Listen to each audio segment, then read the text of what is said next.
Hola lectores, bienvenidos a mi lista literaria, yo soy Estíbaliz y hoy vengo con el wrap-up de todas mis lecturas de abril. Este mes volvemos a los wrap-ups largos porque aunque en marzo leí poquito para lo que es habitual en mí, en abril volví a pillar el ritmo, así que ya sabéis que vamos a estar aquí un rato. Voy a empezar por los dos libros que me leí en digital, porque si no, al no verlos en físico aquí en la pila se me van a olvidar, ha pasado antes. Así que empiezo con If Books Could Kill de Kate Carlyle, que es el segundo dentro de la serie de Cozy Mystery que aquí en España empezó con el título Asesinato entre libros, pero este segundo libro no se ha publicado en español. Aquí en España se ha publicado el primer libro y luego han saltado al tercero, que han titulado Mentiras encubiertas, y este segundo libro no se ha publicado y por lo que parece no se va a publicar porque circuló un mensaje que alguien le había preguntado a la editorial por Instagram y la editorial le contestó que consideraban que este segundo no estaba a la altura. Yo la verdad es que, bueno, no soy editora, así que no puedo valorarlo, pero a mí me ha parecido una historia entretenida. Es decir, en este libro he encontrado todo lo que yo suelo pedirle al Cozy Mystery en cuestión de ambientación, del tipo de personajes y de trama, y la verdad es que leyéndolo me sentí como en casa, y eso es algo que tiene mérito porque lo leí en Japón, que es diametralmente opuesto a lo que yo puedo llamar hogar, ¿no? Pero bueno, ya os digo que no soy editora, no conozco el mercado como pueden conocerlo los editores, así que... Pero yo sabía que me lo quería leer, porque si bien es cierto que las series de Cozy Mystery, los casos de misterio son autoconclusivos en cada libro, digamos, los personajes y las relaciones que se establecen entre ellos suelen ir desarrollándose a lo largo de los libros, entonces yo, que además soy una perfeccionista, completista, no quería saltarme este. Por cierto, hace un día de perros. He empezado a grabar con sol y literalmente hace 2 minutos estaba tronando y está todo gris. Estoy básicamente dependiendo del foco. Espero que no os moleste mucho, pero no podía esperar más a grabar. El caso es que en esta historia tenemos a Brooklyn, a la que ya conocimos en el primer libro, Asesinato entre libros, como os he comentado, y ella es encuadernadora y se dedica a restaurar libros antiguos en mal estado y tal, y es algo sobre lo que me parece súper interesante leer, porque aparte me encantan los libros antiguos en el sentido de estaban encuadernados pues en cuero y con letras doradas y con telas súper lujosas y suntuosas y no sé, me gusta mucho todo ese rollo. Y en este libro Brooklyn viaja a Edimburgo porque se está celebrando allí una feria del libro y bueno, pues acuden muchos profesionales del sector.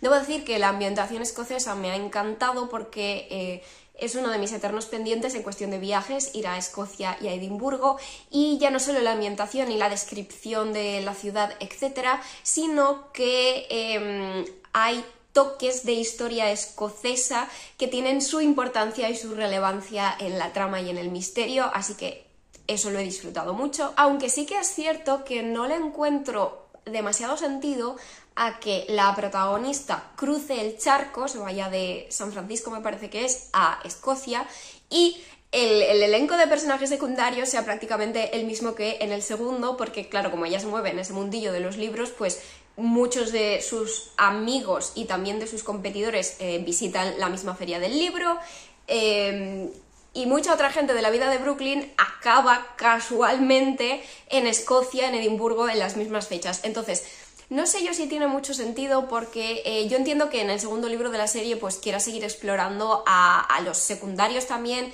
y, como he dicho, explorar las relaciones de Brooklyn con otros personajes, pero para eso pues quizá se podría haber ambientado el segundo libro todavía en San Francisco y haber dejado el viaje intercontinental para un libro más adelante en la serie. Pero bueno, a pesar de eso, como ya os digo, me ha gustado la ambientación, me ha gustado el hecho de que el misterio vuelva a estar relacionado con un libro súper raro y súper único y muy misterioso. Como protagonista, la verdad es que Brooklyn me gusta bastante, sí que tiene algún puntillo de indecisión con el que no congenio, sobre todo en lo relativo al tema amoroso, pero me cae bastante bien.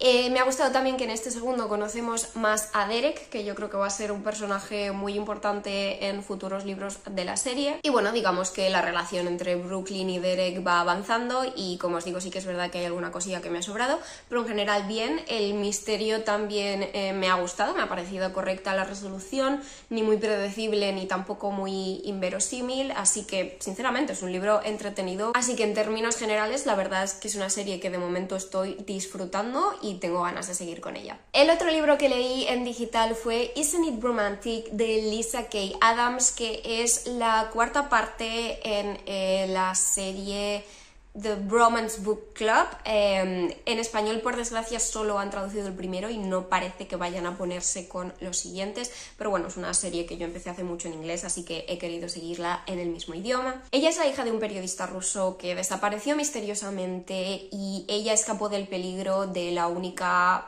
manera que encontró, que fue casándose con su mejor amigo Vlad y huyendo con él a Estados Unidos, donde él es un famoso jugador de hockey y además forma parte de pues el club de lectura Bromance Club, que ya hemos visto en entregas anteriores. Por si no las conocéis, os digo brevemente que es una serie que se centra alrededor de hombres que forman parte de un club de lectura en el que leen libros románticos para aprender a tratar mejor a las mujeres, a conquistar a las mujeres de las que están enamorados o quizá a solucionar los problemas que tienen en sus relaciones de pareja ya existentes. Buah, y es que no sabéis cómo adoro el club de lectura que forman estos hombres. Las escenas del club de lectura cuando están todos ellos juntos son las mejores de los libros. También tienen escenas románticas muy buenas, pero digamos que escenas románticas buenas hay en otros libros y yo no he encontrado ni leído algo parecido a lo del club de lectura formado exclusivamente por hombres, y todas esas conversaciones que tienen sobre feminismo y sobre la imagen rígida de masculinidad que impone la sociedad, que no permite pues a los hombres mostrarse más emocionales o sentimentales. No sé, el viaje de construcción que hacen todos estos amigos juntos, la verdad es que me parece muy guay. Sí que es verdad que a veces las conversaciones que tienen pecan incluso de idílicas, de demasiado perfectas.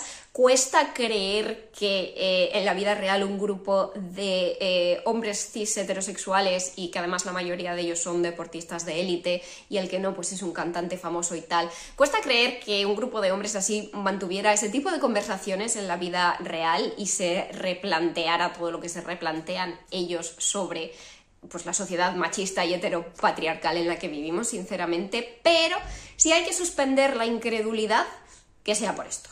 Y ya os digo, es que la amistad que se forja entre ellos, ¿no? Ese sentimiento de found family, es que me explota el corazón de lo bonito que es. También he adorado mucho conocer al ruso, Vlad.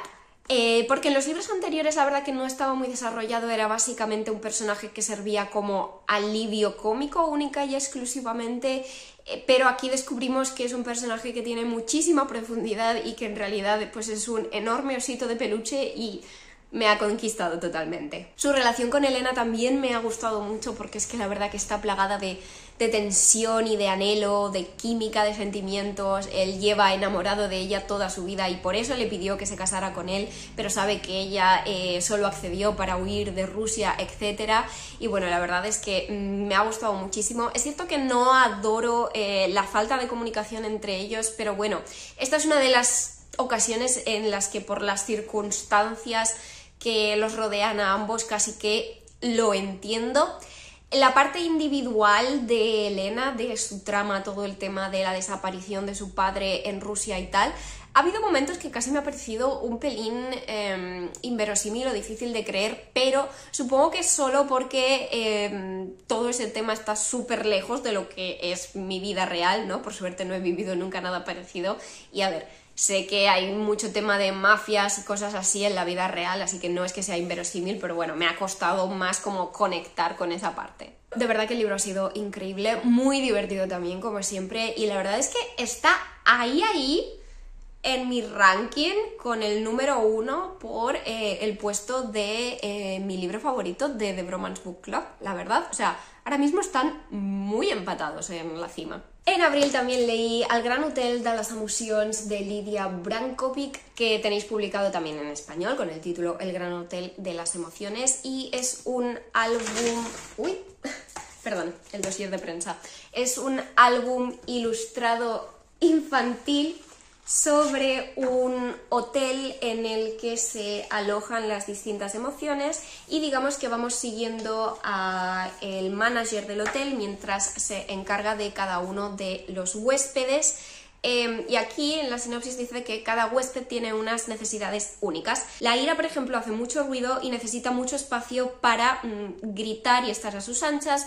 La tristeza habla bajito y a veces inunda el baño. A la gratitud le encanta pasear al aire libre. Hay emociones grandes y otras más pequeñas, algunas son divertidas y otras complicadas, pero aquí no se rechaza a ninguna. Me ha parecido un álbum ilustrado encantador e ideal para hablar de las distintas emociones con los más pequeños, pero ya no solo para que las identifiquen y las reconozcan cuando ellos las experimenten, sino para que puedan quizá aprender a lidiar con cada una de ellas, y a que hay que darles espacio y permitirnos sentir cada emoción cuando la sentimos, porque si las reprimimos puede ser peor, ¿no? Por ejemplo, aquí nos dice que si se encierra la ira en una habitación muy chiquitita, pues pueden acabar viniendo a acompañarla otras emociones negativas como la tristeza, la depresión, la vergüenza. La manera de presentarlo todo, la verdad es que me parece muy interesante, y ya os digo, las emociones como huéspedes de un hotel y un manager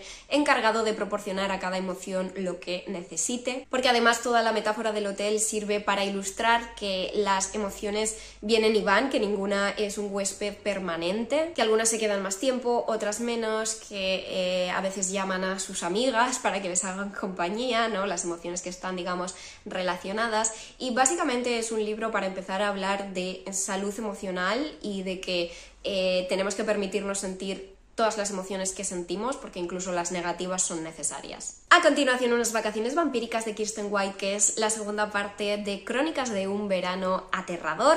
En esta saga seguimos a los hermanos Sinister Winterbottom en las aventuras que tienen a lo largo del verano, y en este punto del verano su tía los deja concretamente en un spa llamado el Spa Sanguíneo. En la sinopsis nos dice que el spa está ubicado en las profundidades de los bosques de la pequeña Transilvania, rodeado de laberintos, decorado con pinturas que parecen cambiar cuando nadie está mirando, y propiedad de un hombre intimidante llamado el Conde. Por lo tanto, no es un spa precisamente relajante, pero es posible que pueda contener pistas sobre la misteriosa ausencia de los padres de los tres hermanos. Tenemos dos mellizos y una hermana adolescente un poquito mayor. La verdad es que el primer libro, Un parque de diversiones siniestro, me pareció entretenido, pero este me ha conquistado bastante más. No sé si fue porque lo leí en el momento perfecto, además lo empecé a leer en una tarde pues un poco como hoy, súper gris, de tormenta, estaba tronando fuera, y en esas condiciones adentrarme en este spa sanguíneo en la pequeña Transilvania, pues la verdad es que parecía el momento ideal. Técnicamente creo que podría leerse de manera independiente del primero, porque la trama y el misterio son diferentes. No obstante, deberíais ser conscientes de que hay spoilers de la primera aventura de los hermanos, y a pesar de que la localización y los secundarios y todo son diferentes, es cierto que en este segundo parece que se empieza a percibir una subtrama que, aunque todavía está bastante enterrada, a mí me da la sensación de que va a unir y relacionar todos los libros de la serie entre sí. Por lo tanto, mi recomendación personal sería leerlos en orden. Pero hablando de este libro en concreto, la verdad es que lo he disfrutado mucho. La resolución del misterio vampírico, digamos, ha conseguido sorprenderme, porque pese a que parece que estos libros tienen un toque de magia, la verdad es que están repletos de explicaciones científicas y racionales, y es una mezcla muy interesante. Ha vuelto a gustarme mucho la narración de la autora y su toque de humor, y cómo diferencia tanto las voces de los tres hermanos. Cada uno tiene una personalidad muy única y una serie de cualidades y de manías propias, por lo tanto creo que muchos niños van a poder encontrar al menos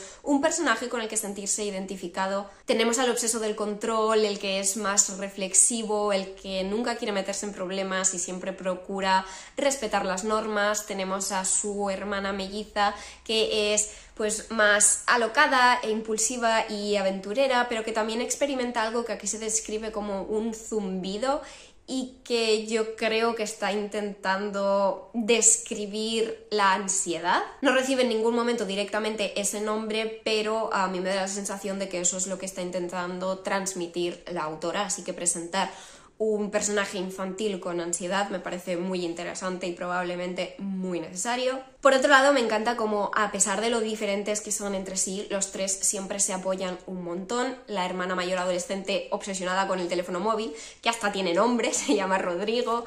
Ves claramente cómo ella, pese a su fase adolescente, también adora a sus hermanos y ellos siempre se quieren un montón y se ayudan siempre que es necesario. Y bueno, la verdad es que a mí esa relación de hermanos me toca la patata. En abril también leí El 10º círculo de Verónica Cervilla y la verdad es que por desgracia no disfruté prácticamente nada de este libro.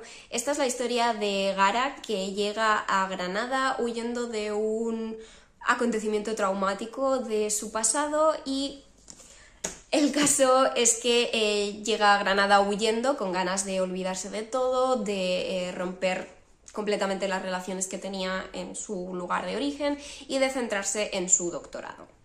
Y el caso es que en Granada conoce a una serie de estudiantes que forman un club de lectura en el que son súper fans de El infierno de Dante. A ver, vaya por delante que este libro creo que se sale bastante de mi zona de confort, pero es algo que me gusta probar de vez en cuando para, pues eso, conocer cositas nuevas. Y como además existe un misterio alrededor de este club de lectura de fans de Dante y yo soy fan del Cozy Mystery, pues me pareció que era un buen lugar por donde probar a explorar libros un poquito diferentes a lo que yo suelo leer, así que quizá el fallo realmente aquí he sido yo, que pues este libro, este género no es para mí. No obstante, creo que sí que es cierto que a pesar de que se promociona como thriller Dark Academia, no estoy tan convencida de la parte del thriller, aunque es verdad, de nuevo, que yo no leo mucho thriller, así que tal vez simplemente tengo una idea errónea de lo que es el género, pero para mí un thriller quizá tenga que tener un poquito más de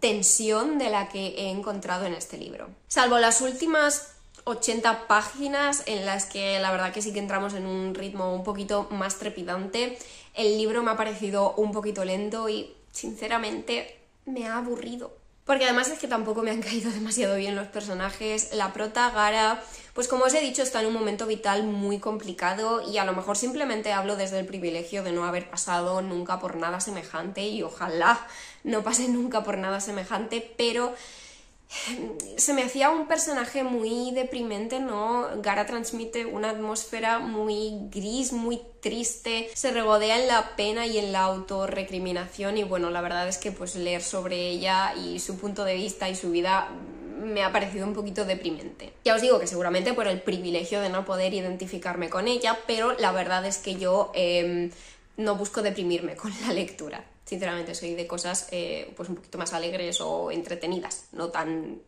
grises. El resto de personajes ni fu ni fa, la verdad, pero yo creo que ya desde su base son personajes que no están creados para gustarte demasiado, ¿vale? Lo que en inglés llaman unlikable characters. En cuanto al misterio, la premisa del club de lectura me parecía muy interesante, pero si a vosotros también os lo parece, yo recomendaría no leerse la sinopsis porque los dos últimos párrafos de 3 que tiene, a mi parecer revelan demasiado.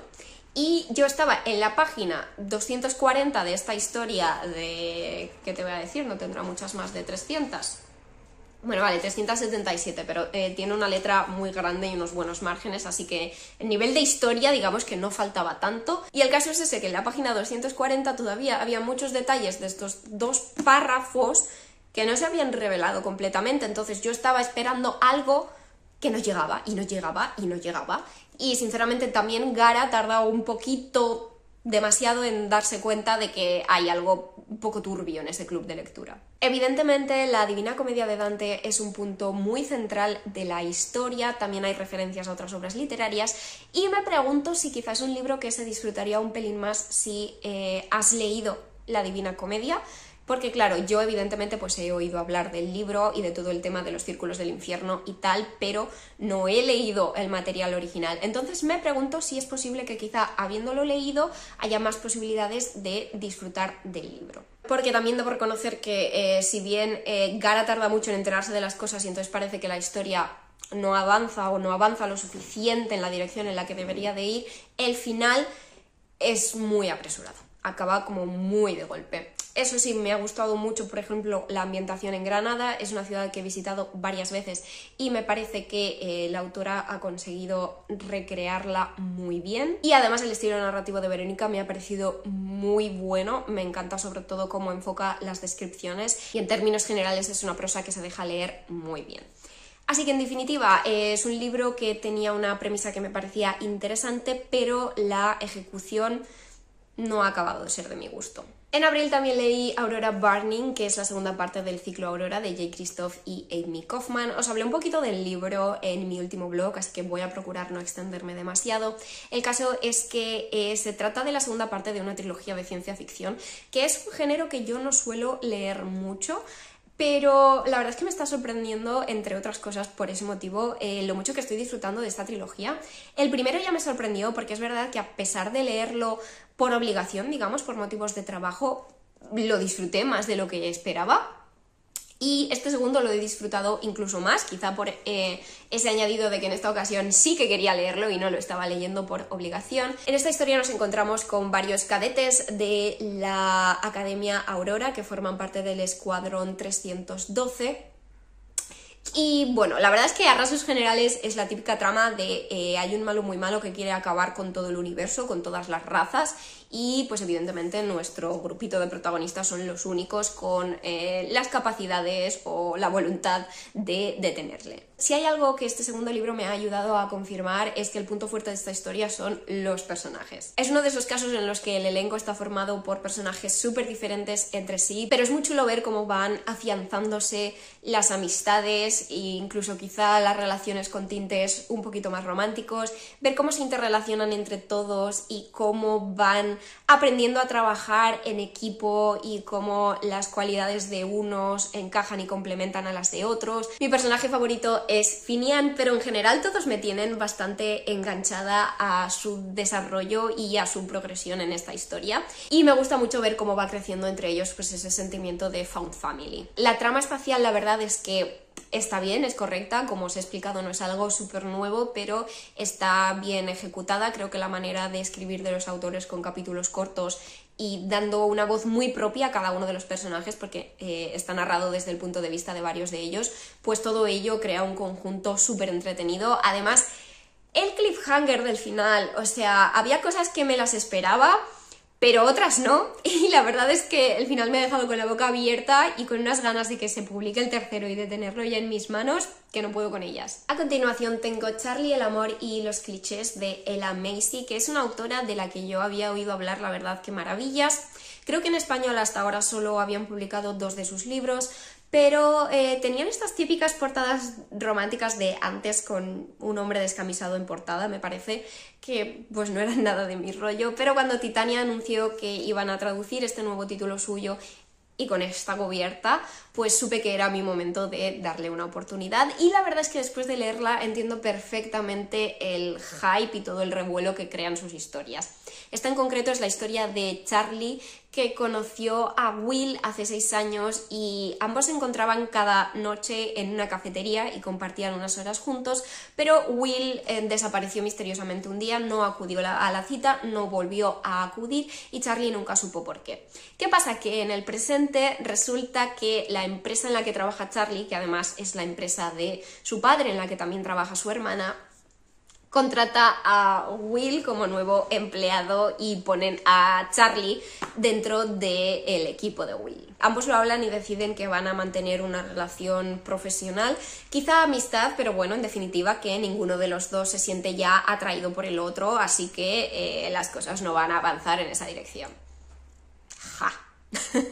En fin, en este libro, como podéis deducir por la sinopsis, pues tenemos varios clichés, entre ellos, por ejemplo, pues romance de oficina, segunda oportunidad, second chance romance. Está narrado a 2 voces también, aunque creo que como sucede habitualmente, ella narra más que él. Está escrito en un estilo ligero y cercano que hace que el lector vuele por las páginas, pero a pesar de eso los personajes son multidimensionales y poseen una profundidad que permite que esta historia no se quede en un simple entretenimiento y ya. Charlie la verdad es que es una protagonista que me ha caído muy bien, es un poco caótica y muy ocurrente y me ha dado bastante rabia su situación familiar, digamos que es un poquito complicada, básicamente porque tanto su padre como su hermana, como también su abuela son unas personas horribles que la tratan muy mal y sí que es verdad que ella es muy consciente de eso, pero también te explica que es algo complicado porque son su familia y en parte sigue queriéndolos, pero también necesita alejarse de ellos. Y bueno, sí que es verdad que quizá me habría gustado que esa historia con su familia tuviera un cierre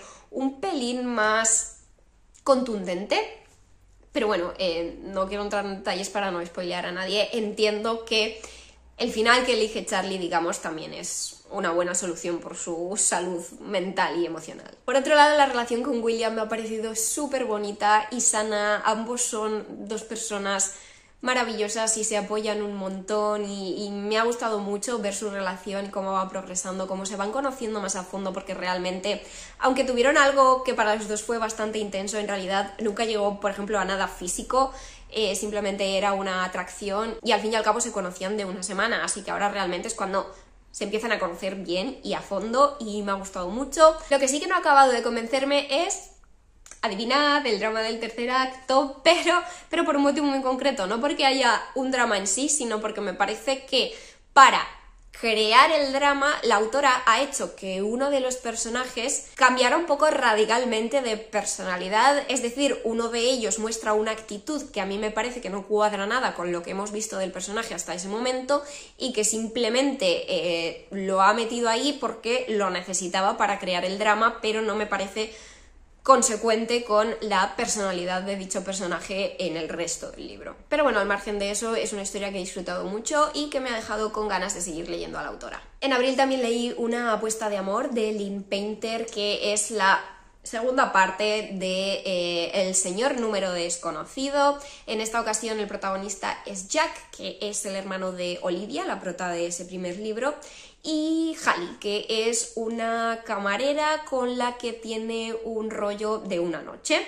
Las cosas se quedan ahí porque Hallie además sale huyendo por la mañana y no se vuelven a ver hasta que se encuentran en Tinder, les hace mucha gracia, empiezan a hablar y deciden que pues ya se han acostado y no están interesados en una relación con el otro, pero hay muy buen feeling y entonces se hacen amigos y deciden apoyarse mutuamente en esa búsqueda de la pareja ideal. La verdad es que Lynn Painter se está posicionando rápidamente como una de mis nuevas autoras de contemporánea favoritas, ya sea en juvenil o en adulto, y la verdad es que este libro lo he disfrutado mucho, creo que incluso un poquito más que El señor número desconocido. Quizás sea en parte por el Friends to Lovers, porque adoro la ternura, ¿no? Y la profundidad de sentimientos que suelen venir con este cliché y que he encontrado en esta ocasión también. Pero además es que también tenemos la típica situación en la que los amigos fingen una relación por X motivos, tenemos la situación de solo hay una cama, tenemos también un montón de conversaciones muy divertidas, un montón de piques y una tensión que me ha conquistado totalmente. Claro que como casi todas las historias de amigos a amantes puede llegar a resultar un poquito frustrante en algún momento porque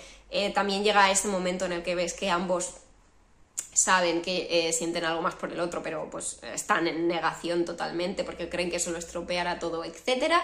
Pero bueno, es algo que viene con el cliché. Me gustaría encontrar un Friends to Lovers que no viniera con esa parte. Si tenéis alguna recomendación, dejádmela abajo, por favor. Sí que es verdad que de vez en cuando hay alguna incongruencia también en la forma de comportarse de los personajes y que, por ejemplo, en las escenas explícitas no hay ninguna mención a ningún tipo de protección. Y eso, sinceramente, a ver, ¿cuál es el ejemplo que queremos dar?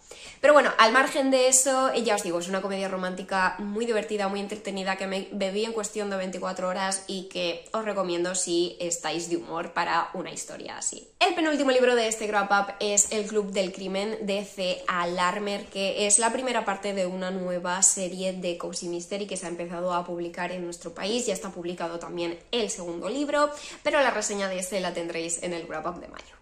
El caso es que aquí la historia empieza con Alice, que está apuntada a un club de lectura que le aburre mucho porque solo leen las grandes obras de la literatura y esas cosas, y a ella lo que le gusta es el misterio.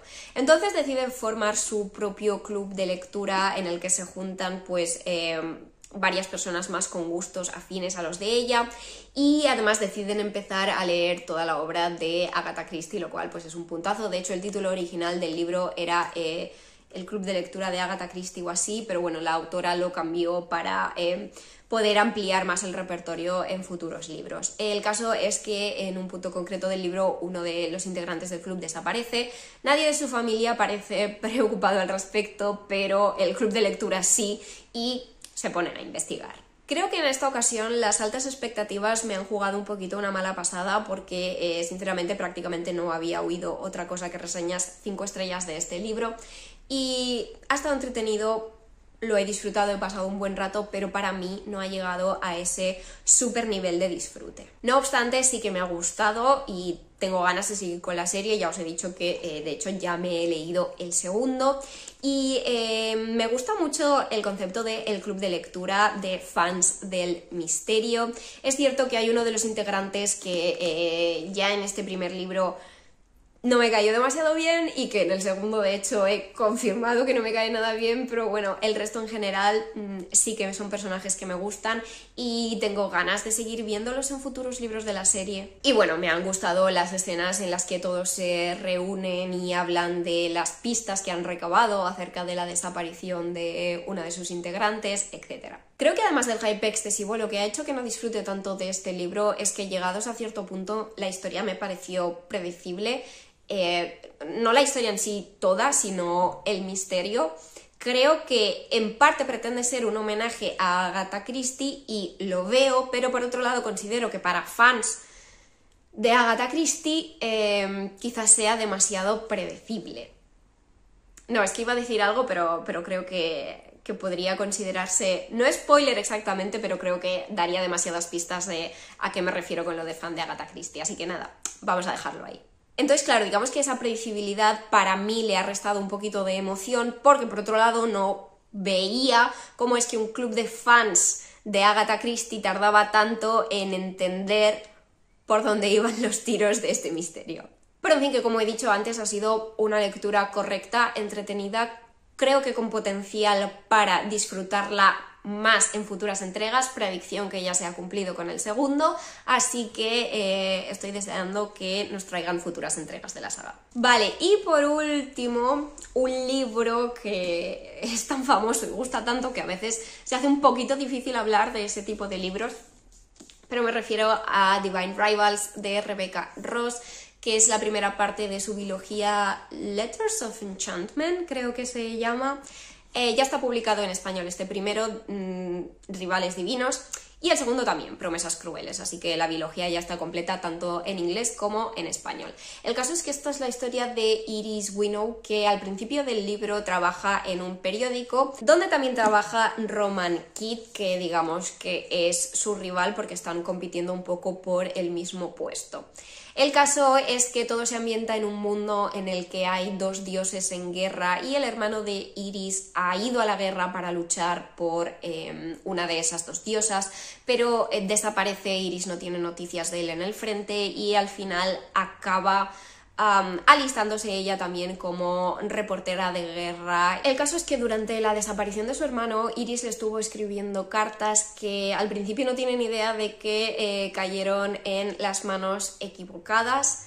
Creo que os podéis imaginar en manos de quién acabaron esas cartas, pero el caso es que inicia una correspondencia con alguien que para ella es un desconocido, y bueno, esa relación epistolar también va a ser muy relevante en su vida. Vale, a ver, el primer tema que vamos a tratar es un poco el tema de la categorización de este libro, porque me parece un poquito difícil de clasificar.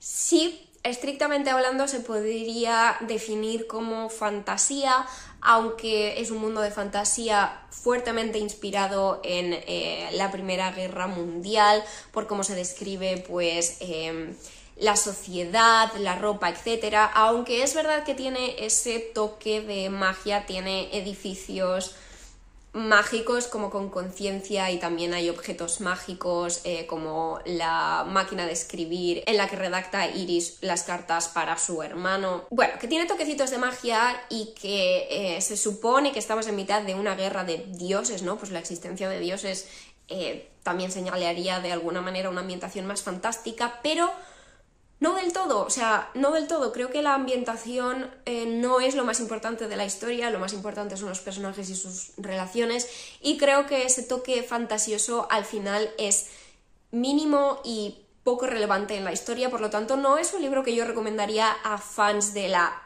alta fantasía, sino que creo que más bien podría describirse como un romance bélico o ficción histórica, no exactamente, quizá paralela, con romance y un toque de magia. No sé, es complicado. Pero sin duda, como os digo, es una historia en la que el foco principal está puesto en los personajes y en sus sentimientos. La trama empieza en un punto en el que ambos son rivales profesionales, pero poco a poco se van conociendo mejor y su vínculo crece hasta convertirse en algo que yo creo que ninguno de los dos se esperaba. Ambos personajes me han encandilado, creo que Rebecca los ha creado de forma magistral y que nos permite conocerlos en profundidad. Y a esto contribuye el hecho de que la historia esté narrada desde los dos puntos de vista, aunque sí que es verdad que hay más capítulos narrados desde el punto de vista de Iris que de Roman, lo cual es una pena porque es la típica situación en la que él se enamora primero, y eso es algo sobre lo que me encanta leer y me hubiera gustado leer más capítulos desde la perspectiva de Kit. La prosa de la autora es sencilla pero bonita y delicada y transmite muy bien esa pureza de los sentimientos de ambos personajes, que no obstante, por ponerle un fallito, creo que pasan un poquito de 0 a 100, creo que podían haberse tomado las cosas con un poquito más de calma. También hay que tener en cuenta que la trama y los escenarios van tornándose progresivamente más oscuros, y la prosa de Rebecca es súper inmersiva, y realmente es que había puntos del libro en el que yo me sentía en las trincheras con los personajes, y me parece que eso es algo increíble de conseguir porque te permite vivir la historia, no solo leerla. Y bueno, sí que es cierto que el final tiene un puntito predecible a mi parecer, pero consigue crear mucha intriga y dejarte con ganas del segundo, en el que yo creo que se tendrá que desarrollar un poquito más todo el tema de la guerra entre los dos dioses. Y nada, la verdad que tengo ganas de conocer el desenlace de la historia. Y esas fueron todas mis lecturas de abril. Ya os había avisado que íbamos a estar aquí un rato, y el que avisa no es traidor. Pero bueno, espero que os haya gustado, espero que hayáis encontrado algún libro que os haya llamado la atención. Si es así, podemos charlar al respecto en comentarios. Comentadme si habéis leído el famosísimo a estas alturas Rivales Divinos y qué os pareció. Pero nada, por mi parte eso es todo por hoy. Os recuerdo que si os ha gustado el vídeo y si os gusta mi contenido en general, me ayudáis mucho con un me gusta, activando la campanita, suscribiéndoos al canal o compartiéndolo con alguien a quien creáis que le pueda gustar. Pero eso es todo por hoy, nos vemos en el próximo.